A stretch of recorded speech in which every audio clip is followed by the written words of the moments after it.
One very last question, gentleman over there in the green shirt or blue shirt.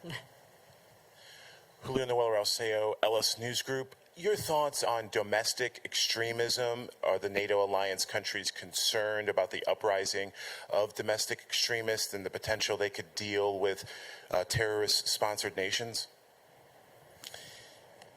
Well, of course, it's also always a matter of concern if you see what you call domestic extremism. But having said that, I also have to state that it's not my impression that this constitutes a major problem or a major challenge. Here and there you will see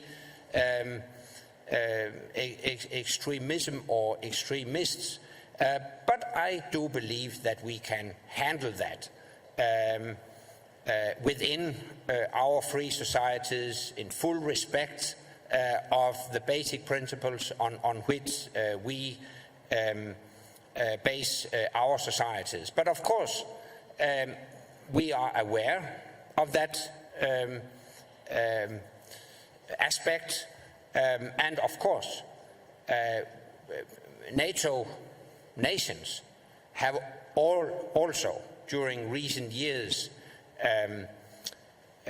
strengthened their capability to monitor such movements to make sure that they cannot constitute a threat to our citizens, whether they operate domestically solely or they try to establish contacts with extremist groups internationally. And this is also a reason why a strong international cooperation between national intelligence services is so important.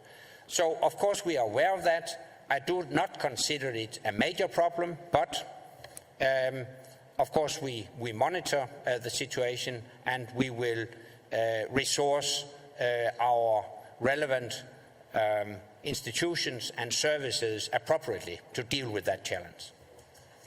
Thank you very much. I'm sorry we didn't have time to take all your questions. We will be back for the final press conference, and I'll try to give the questions to the people who already had their hands up. Thank you. Lots of independents, Tea Party supporters, libertarians, they're a little bit skeptical on the Federal Reserve Bank. Being the former Kansas City board president, if you were in a room just like this with independents or supporters who are a little bit weary on the Federal Reserve, what would you do to convince them that the Fed's policies are good for the country? I would say that based upon my experience of being on the board of the Fed, that we can fix the Fed.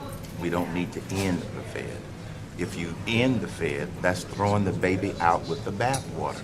It's like saying that because we have one airplane crash, we end the air traffic control system. You don't do that, you fix it. Now here's how we fix it. It has a dual mission, which it should not have. It has a dual mission of trying to use its policies to impact unemployment and monetary price stability. It really needs to just focus on monetary price stability, the way it did from 1913 all the way up to the year 2000. It got off track when the federal national debt hit $14 trillion and when foreign countries cooled off on buying our debt. When I was on the board of the Federal Reserve in the 90s, we always had foreign countries that would buy our debt in a heartbeat. Things have changed, so it has forced this Federal Reserve to come up with these so-called creative ways, which I don't agree with, which has damaged the value of the dollar.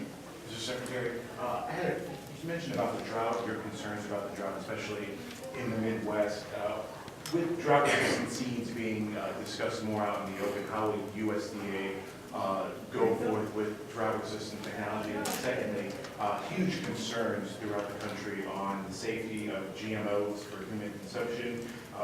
What can USDA do to address those concerns? And similar to the USDA organic labeling, could we see someday down the road a USDA GMO labeling to address those concerns? Well, you asked a lot of questions there. I'll try to answer several of them. First of all, USDA's role relative to any kind of seed technology is to ensure that it doesn't create a hazard or a danger to plants and to crops. And that's the regulatory process that we go through. Folks who come up with new technology, we basically work through that process of ensuring the safety and security of that technology. And when we're convinced that they don't represent the threats under the Plant Protection Act, we deregulate. That's a process that takes a considerable period of time and a lot of data and a lot of research. I don't know of any reputable study at this point that suggests that there's a safety concern relative to health with GE crops, and that's the reason why they are utilized by American farmers, and that's one of the reasons why we were able to get through a drought in better shape than we had anticipated, and it's one of the reasons why we've seen extraordinary productivity gains, as Senator Daschle alluded to. That regulatory process, I think, it needs to constantly look at ways in which we can improve the process, but the bottom line is making sure that what is deregulated is not presenting a threat to plants and crops. As far as labeling is concerned, let me just simply say that historically, labeling in this country has been about two issues: nutrition, providing nutritional information, and about safety issues. I'm not sure that either one of those fits your question. I don't think it's not about nutrition, and I don't know that there's a reputable study relative to safety. So at this point, I don't know that we're necessarily headed down at USDA a path.